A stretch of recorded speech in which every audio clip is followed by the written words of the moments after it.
The Xiu Chang Saga by user Hume Reddit. The Ox's Plan.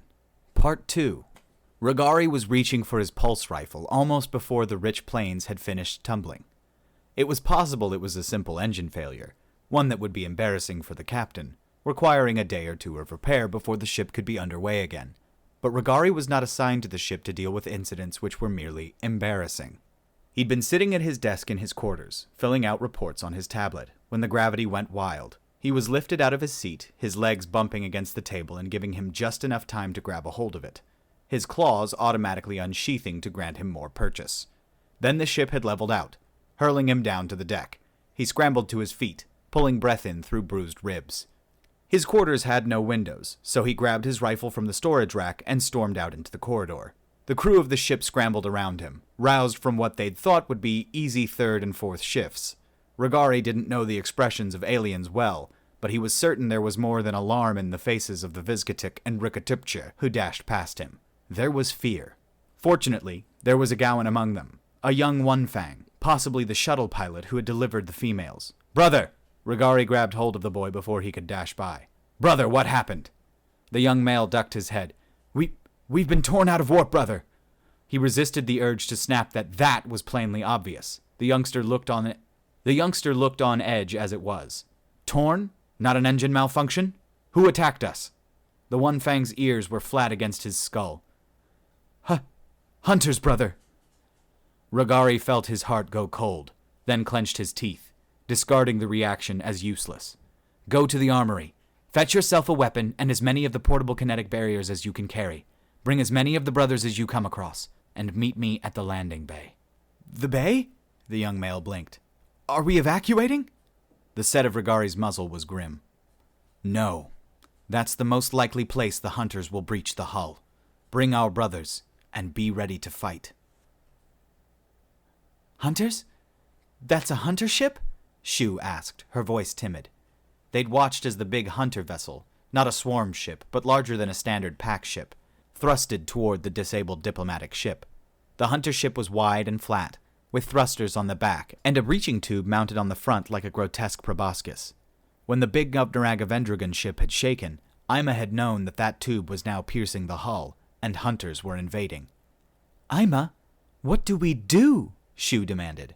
The Gaoian mother looked at her friend, more frightened than when the winter coat had been hijacked and the mercenaries had begun murdering the crew. There's nothing we can do. The security forces will fight them. We just need to wait." She didn't want to think about how even a normal pack ship was more than a match for the Rich Plains' sparse crew. Her doubts must have shown because Xiu looked down at her hands, which had clenched into fists. She glanced back up at the other female. "I have to help." Ima's muzzle dropped open. "Xiu, no. You did well against Lokale and Majernaherm, but these are hunters. Every race is terrified of them, for good reason. Then that means they'll need my help even more. Ima, She blinked, struggling for words. "I'll be back, okay? Stay safe." "Xiu!" Ima grabbed at her arm, but she might as well have been trying to hold back a starship. Xiu dashed out into the corridor. Her braids snapped back and forth as her head turned to note which direction almost all the crew were running, and then she ran in the opposite. Regari had called the hunter breach location perfectly. The hunter ship had pierced the rich plains in the landing bay. The large armored proboscis on the front of the ship had stabbed through the ship's hull, rocking the entire vessel, and knocking the defenders from their feet. Then the front of the tube had opened, and hunters had confidently strode out, the pulse guns bonded to their arms already spitting death across the landing bay. As soon as the hull had been breached, the defenders had thrown down their portable kinetic barriers. Essentially a baton half a Gaoian's height, the device would hover at chest level and project a barrier down to the floor. They were a Gaoian innovation, he was proud to say. Far stronger than a harness, the barrier could take numerous hits from anti-personnel weapons, and even stand up to anti-vehicle weapons for several shots. The barriers formed a bulwark around the hunter entry point, and the rich plains security forces huddled behind them, shooting when and what they could. Unfortunately, the hunters were savage but not stupid, and they would cover each other whenever one lost its shield. Combined with the Dominion tendency to scatter their shots, the defending forces had only managed to kill a single hunter. Meanwhile, Regari had already seen 5 of the security forces die, including 2 brothers. More hunters were advancing from the breach, and while the barriers were strong, they would eventually deplete. It was not the Gaoian way to lie down and defeat. and this was particularly true when fighting hunters. But it was looking like going down fighting was the best option available to all of them. "Regari!" a voice called across the landing bay. He looked up, shocked, as Sister Xiu dashed across the landing bay. She moved at an incredible pace, and she had enough sense to keep to cover behind the parked shuttles where she could. But the landing bay was vast, and there were huge swaths of open space. Her shout had drawn the hunters' attention, and kinetic blasts rained around her. Most had no hope of hitting her, but luck always played a factor, and a single shot struck her in her upper torso. The human was knocked sideways, but didn't slow. She barreled toward Regari, diving into a roll as she neared. She barely avoided him as she slid out, and he heard the barrier strain as she bumped against it. She blinked at him. "Are you okay?" "What in the stars are you doing here?" he demanded. "I'm here to help." "Help? Help? This is a firefight. How can you help? You don't even have a weapon." "I am a weapon. If the Dominion is right, let me help." She poked her head over the barrier to look. He spit and seized her arm. "Stay down! They'll take your head off." "I can take a hit. You just saw that." "Oh, really? How many hits can you take? How many to your head or your eyes?" Her skin turned pink, which was odd, but he assumed that was how humans showed embarrassment. "How many are there?" she asked nervously. "On a hunter ship that size? 20, maybe 30. Can you fight that many?" Regari turned to her and his jaw clenched. "Sister Xiu, we could not fight even 10. He glanced down, ashamed. "I'm sorry. We will make them work, but the outcome is certain." The two hunched as kinetic pulses hammered their weakening shield. Regari pulled out a nerve jam grenade, thumbing the activation stud. 2 countdown lights turned green. Then he hurled the device up and over the shield. He didn't see the final light turn red to indicate activation, but he heard the shriek of the hunters as it fired its neural disruptive pulse among them. He voiced a soft chitter of satisfaction as he heard at least one of them slump over. The sound encouraged the other defenders, who popped up over their own respective shields and laid down a sheet of kinetic pulses. He nodded in approval. Make them work indeed. He turned to Xiu, who was clutching her head. "Sister Xiu?" "That hurt. Whatever it was." She rubbed at her head. "Nerve jam grenade. Basically a neural disruptor." He winced. "We were told that humans were highly susceptible to such attacks. It appears to be true." She stared at him despite the noise of battle around them. "Why would you be told that?" She shook her head. "Never mind. I don't want to know." Regari stood to lay down some fire. He was a reasonably good shot, but the hunters weren't stupid. He'd hit one and knock down its shields, but another would step in and shield its broodmate, returning fire and forcing him to duck. Xiu stared at nothing as he did. Her skin was pale, but he didn't know what that meant in her species. His military instructors often cautioned against assuming you knew what an alien was thinking. They were, by definition, alien. So he didn't bother to guess what was going through her mind. The worth of that advice was proven a moment later, as he couldn't believe the words that came out of her mouth. "I'll distract them." "What?" "I'll distract them. Get ready." "Sister, wait!" He grabbed her arm as she stood, and got his first taste of just how strong she was as he was nearly lifted from the ground. "Xiu, wait!" Thankfully, she hesitated from where she was about to leap the shield barrier. "I can do this. I can make some ruckus. Make them turn their backs to you." "Are you mad? Are you suggesting I sit here and let a female dash into harm's way? It isn't done." Her face flushed pink. "Since when are you a chauvinist? I'm not even Gaoian." He tightened his grip, but he doubted she even felt it. "You are a sister of the clan of females, and it is my duty as both a brother and as your guardian assigned by the Mother Supreme to shield you. Your life is not worth less than mine. If you die, they'll get me anyway." She paused, and her voice shook as she continued. "I don't want to do this, but you need me to do this. Just, make the best of it." He tried to come up with a coherent argument, but his paws were empty. She was right. Anything she could offer could save all their lives. And if even half the rumors of her abilities were true, fine. You have every right to fight for yourself, but take these. He pulled the bandolier of grenades off and handed them to her. "Just press this button here to activate them. You'll have about 4 breaths before it activates, so make sure it's far from you when it does." She timidly took hold of the bandolier. He held on to them until she met his gaze. "Remember, they'll hurt you from further away than they will the hunters. Get away when you use them. Mother Ima wouldn't forgive me if you were hurt." She barked her little human laugh, though it was weak. "Funny, I was thinking the same thing about you.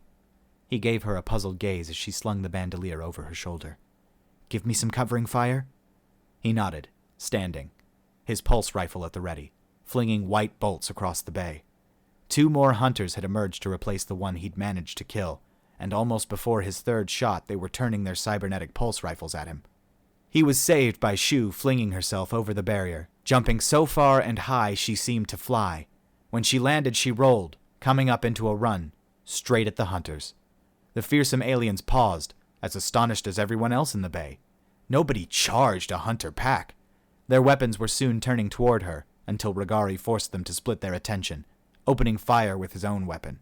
He managed to land a pair of pulses on one hunter, knocking down its shield and crushing its shoulder. It hissed and returned fire with its remaining arm, and as he ducked, he felt the kinetic pulse pass close enough to pull at his fur. The other defenders had stopped firing, which was probably for the best, Regari thought, because Xiu was already in among the hunters. A pulse blast narrowly missed her, and she jumped at the one who'd fired the shot, both her feet crashing against its torso, and even a hunter's shield couldn't take such an impact. It shattered with the sound of snapping electricity, and the big alien, half again as tall as she was sent flying into its partner behind it. Judging from the distorted shape of its torso, it wouldn't be getting back up. Xiu fell straight down onto her back, then flipped back up onto her feet in a single move no other species could emulate. A hunter aimed at her and she dodged aside, not leaping but surging along the ground as if sliding along a rail. Her arm hooked the dreaded alien's own and pulled it aside, and the hunter found itself firing several pulses into a broodmate trying to attack from the human's other side. Even the 6-legged creature couldn't resist stumbling as the human tugged on the captured arm, her other hand sweeping upward to chop the hunter's throat. The terror of sentient beings across the galaxy everywhere collapsed, gurgling for breath that wouldn't come. 10 seconds, 3 hunters dead, but more were emerging from the boarding tube, and whatever communications method the 7-eyed monsters used, they were aware of her presence.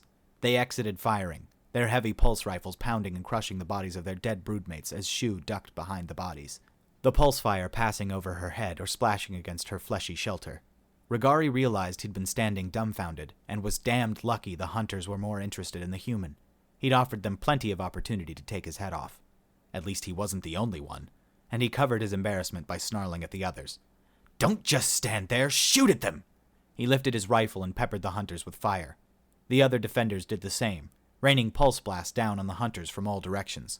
The attacking aliens collapsed their formation, drawing together to overlap their kinetic shields. Xiu dashed out of her cover, heedless of the shooting from in front and behind her. One of the hunters aimed its arms towards her, but she didn't slow as she ran right at it.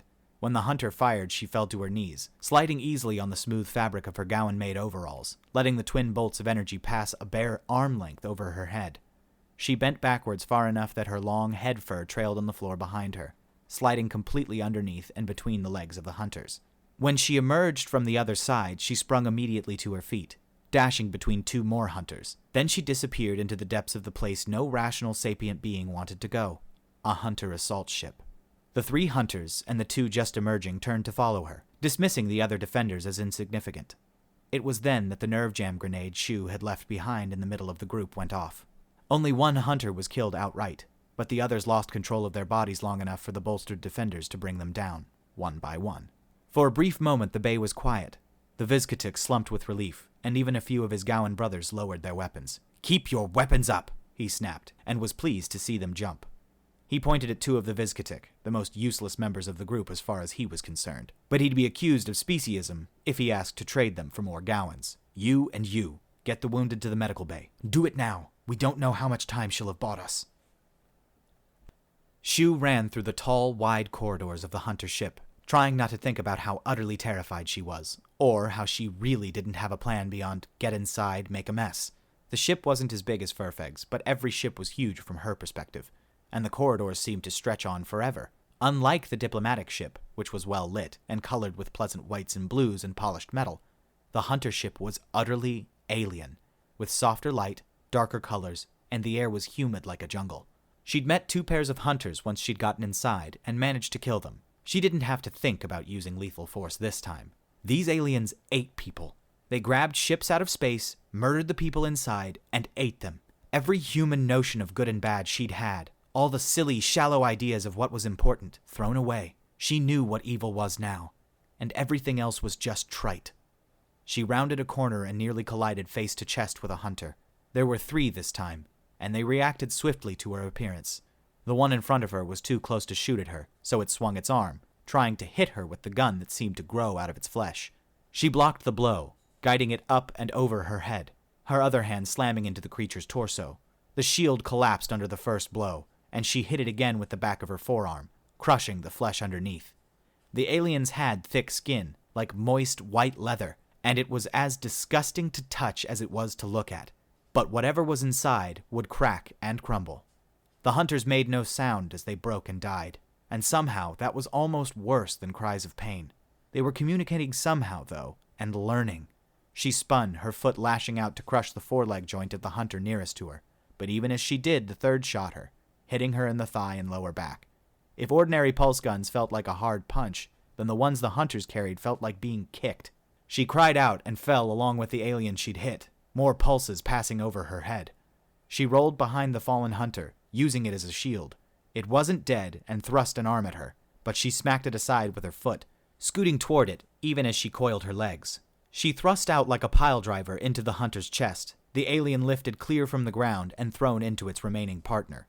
She scrambled to her feet before the remaining alien could dig out from under the body of its broodmate, slamming a straight Beng Quan punch in the center of its 7 eyes. The alien collapsed, a noticeable dent in the center of its face. Xiu panted, wincing as her hand braced against the sore spot on her back. Her thigh felt like it was cramping. She wasn't given any time to rest, however. She could hear the heavy footsteps of yet more hunters approaching. She turned and ducked through a nearby door that slid open at her approach, dashing inside the room in the hopes they'd pass her by. It was a cold room, and she swallowed a shriek as she saw the contents. Pieces of meat. She was in the Hunter Pantry, she realized, and quietly sobbed as she recognized what was left of a Gaoian hanging from hooks on the wall. And that wasn't the only horror. She saw blue giraffe aliens, and a huge piece of an alien that looked like Furfeg, and yet more of no species she could identify. She smelled frost and other, worse things, and she covered her mouth because she didn't trust herself not to cry out or vomit.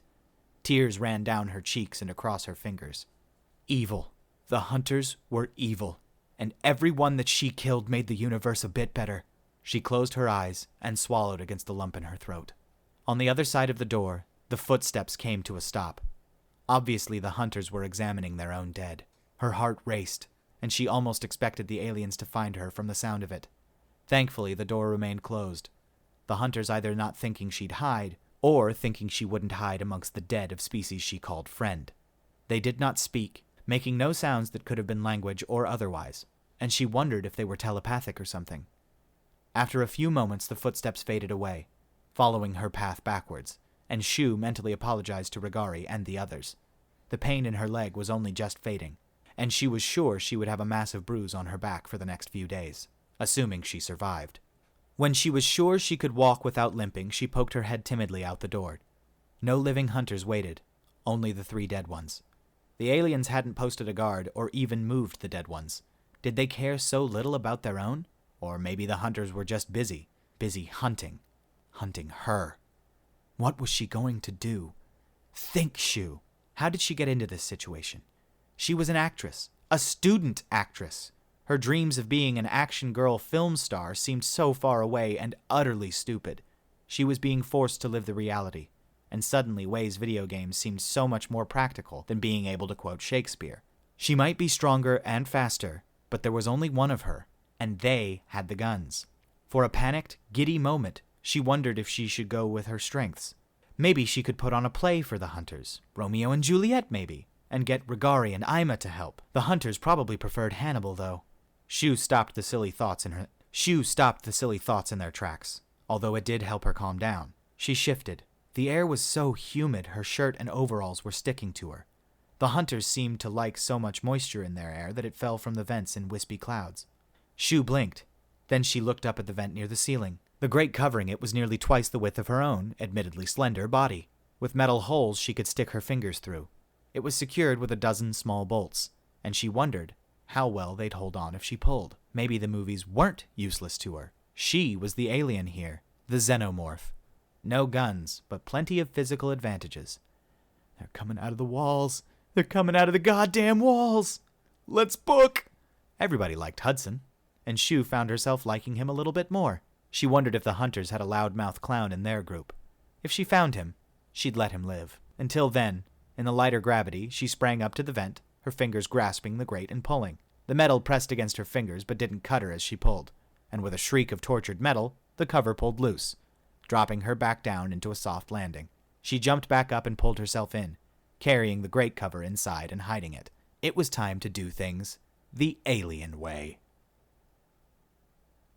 All right, guys, that's going to wrap up this second part of the first part of the Ox's plan by user Hume Reddit. This is one of my favorite sequences in pretty much all of the Death Worlders. Xiu is a badass, and I really like the sequence that's about to happen here. I'm sorry this one took so long today. I had a lot of stuff to do. I had to go to the dentist. I got my teeth cleaned, which, by the way, oh, it feels so strange. I can feel all the spaces in between my teeth. And I need to floss more, is what my dentist told me. So I got to floss more. He said otherwise, no cavities, and I'm doing good. But I do have to get my wisdom teeth out. I'm 29 years old, and I'm finally going to get my wisdom teeth out. Hooray! Honestly, it really needs to happen. They're starting to hurt.